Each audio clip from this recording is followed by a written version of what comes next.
Jangan lupa like, subscribe, dan nyalain lonceng notifikasinya ya. Salam sepak bola, sahabat bola mania. Jumpa lagi dalam Bola Mania Channel bersama Yosef Tertulis. Arsitek The Red Liverpool, Jurgen Klopp, benar-benar dibuat pusing oleh setan merah Manchester United. Awal Juli lalu, dalam laga pramusim yang digelar di Bangkok, Thailand, pasukan Klopp dibuat tak berkutik, dilucuti 0-4 oleh pasukan Erik ten Hag. Kemarin malam, Mohamed Salah dan kawan-kawan kembali berturut-turut menyerah 1-2 dari The Red Devils. Duel seru tersaji saat setan merah menjamu The Reds dalam laga klasik akhir pekan lalu, pekan ketiga English Premier League. Ini bukan cuma duel klasik, syarat gengsi antara dua pemegang gelar terbanyak Liga Inggris, juga lebih dari sekedar pertarungan dua banteng yang terluka akibat kegagalan meraih kemenangan dalam dua laga awal IPL musim ini. Lebih dari semua itu, duel dua klub bereputasi dunia ini mempertaruhkan reputasi dua pelatih dari dua kutub sepak bola menyerang dengan karakter berbeda. Erik ten Hag asal Belanda dan Jurgen Klopp berkebangsaan Jerman. Belanda dikenal sebagai penganut filosofi sepak bola menyerang model total football, yaitu sepak bola ofensif yang atraktif, mempressing ketat lawan selama 90 menit dan didukung oleh para pemain dengan teknik dan skill individu yang tinggi. Sedangkan Jerman penganut sepak bola menyerang dengan kekuatan fisik yang prima dan akurasi tinggi, sehingga muncul julukan Der Panzer untuk timnas Jerman. Ibarat mesin, permainan Jerman semacam otomatis, sistemnya sudah dirancang sedemikian sehingga seolah bermain bola itu seperti mesin. Di balik kesuksesan mengangkat prestasi Liverpool dalam 7 tahun terakhir, Jurgen Klopp mengatakan bahwa sepak bola menyerang yang dianutnya adalah menyerang dengan segenap tenaga dan penuh gairah.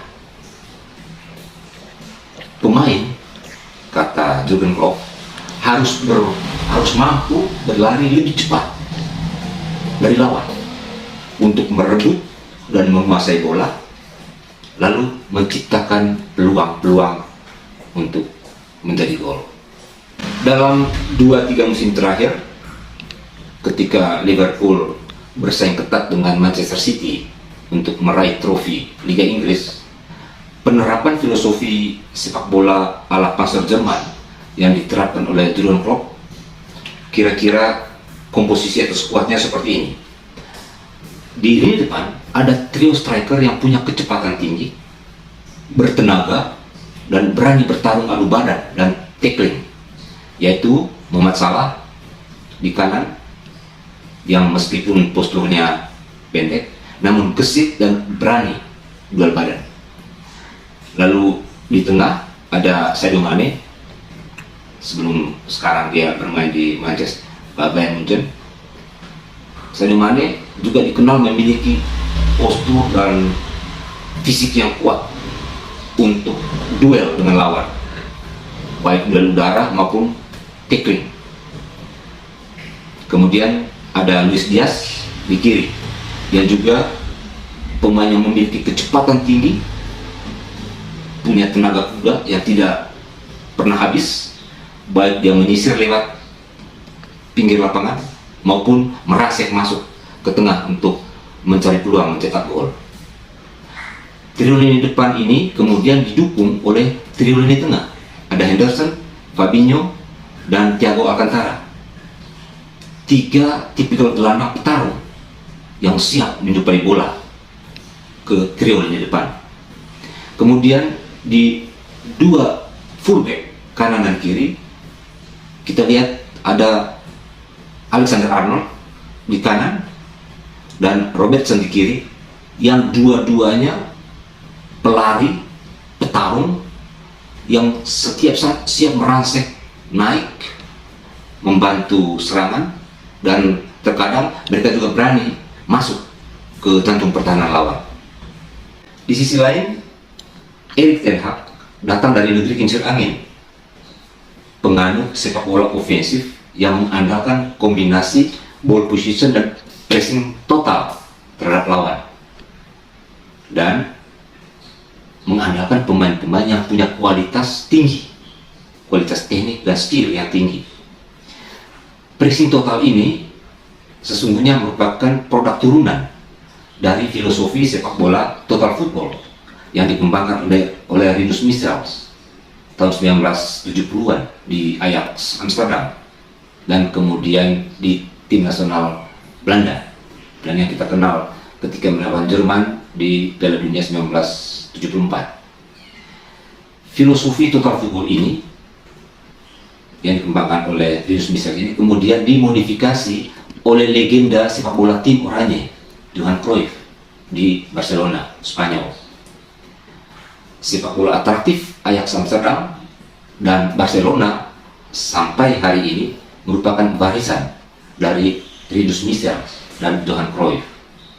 Erik ten Hag direkrut MU musim ini berkat kesuksesan konsep bermainnya melambungkan Ajax Amsterdam dalam 4 tahun terakhir. Namun filosofi dan gaya bermain total football ala Erik ten Hag ini rupanya belum nyetel dengan para pemain, sehingga MU harus menderita 2 kekalahan di awal musim ini dalam 2 laga awal IPL. Meski begitu, kehandalan filosofi dan cara bermain Erik ten Hag sudah dirasakan oleh Jurgen Klopp. Dalam laga persiapan pramusim di Bangkok awal Juli lalu, pasukan Jurgen Klopp tak berdaya dan harus menyerah 0-4 dari pasukan Erik ten Hag. Dan tadi malam kembali mereka menyerah, pasukan Jurgen Klopp kembali menyerah 1-2.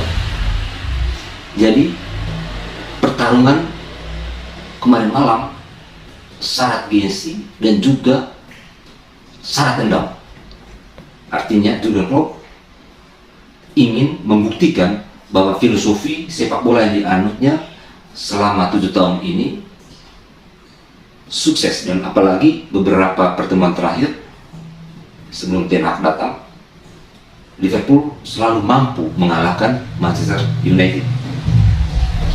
McTominay, Bruno Fernandes, little chip. Mbappe half cleared it and driven in by Jadon Sancho. Sancho was initially offside, now he's on. Tees it up for Anthony Martial. Somehow Nat Phillips on the floor got it away. Fred tries an audacious chip. Caught by Martial with the first touch, and Martial driving through, he's through on goal. And he finishes well, and it's 3. That's good by Eric Bailly, Pelistri, and a chance for Ahmed Diallo. Pelistri makes. Lalu mengapa Laskar Jurgen Klopp kembali menyerah 1-2 dalam laga kemarin malam, sekaligus gagal melakukan revenge atas kekalahan 0-4 awal Juli lalu? Sejalan dengan filosofi Jurgen Klopp tentang permainan ofensif sekuat tenaga, dalam laga kemarin malam The Reds berusaha keras mendominasi permainan. Hasilnya, The Reds menguasai 70,2% ball position, penguasaan bola. Sedangkan MU cuma 29,8%. Namun meski tertekan, pasukan Erik ten Hag tetap menerapkan taktik ofensif dengan high pressing ketat. Pressing di daerah tengah, bahkan di daerah lawan, di daerah pertahanan lawan. Tak heran, data statistik menunjukkan para pemain MU melakukan tackling sebanyak 24 kali, sedangkan pemain Liverpool cuma 13 kali tackling. Dan jika berhasil merebut bola, para pemain MU langsung keluar melakukan counter attack secepat kilat ke jantung pertahanan The Reds. statistik mendukung hal itu. Para pemain MU melakukan sprint sebanyak 106 kali, sedangkan Liverpool melakukan sprint hanya 62 kali. Ironis memang bagaimana The Reds yang mendominasi permainan, menguasai 70,2% bola sepanjang 90 menit pertandingan, kecolongan 2 gol. Rupanya filosofi sepak bola Erik ten Hag bersifat fleksibel.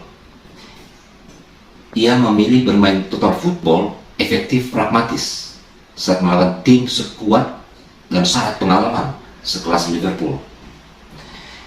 Erik ten Hag tidak memaksa para pemainnya untuk unggul dalam penguasaan bola, tetapi tetap terus melakukan pressing ketat, merebut bola dan melancarkan serangan balik secara cepat dengan bola-bola pendek. Beberapa peluang emas, termasuk 2 gol ke gawang The Reds lewat Jadon Sancho dan Marcus Rashford, adalah hasil perebutan bola di lini tengah, lalu melakukan serangan cepat ke jantung pertahanan The Reds lewat 2-3 kali sentuhan, tercipta 2 gol. Dan ada beberapa peluang emas, termasuk satu yang kena tiang. Sebaliknya, dominasi permainan The Reds dengan 17 peluang, cuma 1 yang menjadi gol lewat Mohamed Salah. Kita lihat cuplikan gol-golnya. Survive. Elanga, Eriksen, return to Elanga, big chance this for Sancho, sits Milner down, and Manchester United have first blood, and it was just route one for Diaz. It's kind of summed up a lot of Liverpool's frustration in the first half, and Rashford for now is onside against Alisson Becker. Left hand side, Alisson Becker. Martial trying to keep hold of Virgil van Dijk there. Back in by Elliott. Big chance this for Carvalho. It's another good save. Salah and in. They've killed tonight, but Mo Salah is at it again against Manchester United. They've got a goal back, and can they make a contest of this again?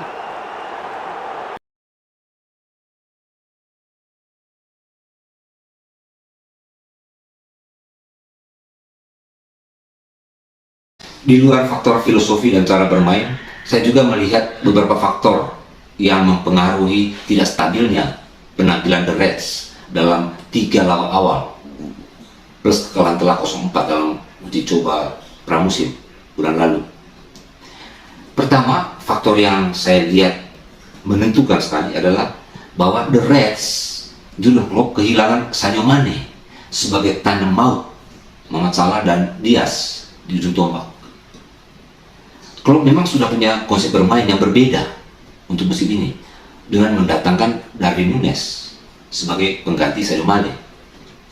Namun, tak semudah bagi Klopp untuk langsung bisa menyatukan Núñez dengan Salah dan Diaz. Tentu juga dengan lini tengah. Klopp rupanya butuh waktu untuk Núñez bisa langsung kompak dengan gelandang maupun pemain depan yang selama ini sudah bermain bersama. Belum stabilnya Núñez juga bisa kita lihat, misalnya saat bomber asal Portugal itu dihukum kartu merah.